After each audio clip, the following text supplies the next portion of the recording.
Hey everyone, today I'm going to show you how to stop OneDrive from opening on startup in Windows. Without any further ado, let's get started.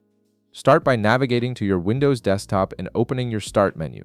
You can do this by clicking the Windows icon in the bottom left corner of your screen or simply pressing the Windows key on your keyboard.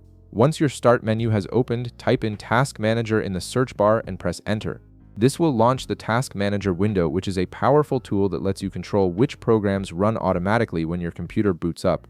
It's especially useful for managing startup programs that might be slowing down your system or ones you simply don't need running immediately. From the Task Manager window, look for the Startup tab at the top and click on it. This tab displays a complete list of all the applications that are configured to run when your Windows computer starts up. You'll see various programs here, and each one shows its startup impact on your system's boot time. Now scroll through the list of apps and look for OneDrive. Once you've located it, right-click on it to bring up a small context menu with additional options.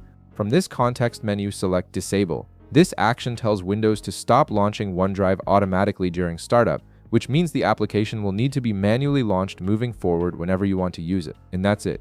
You've successfully prevented OneDrive from opening on startup. This change takes effect the next time you restart your computer, so OneDrive won't automatically launch anymore unless you open it yourself.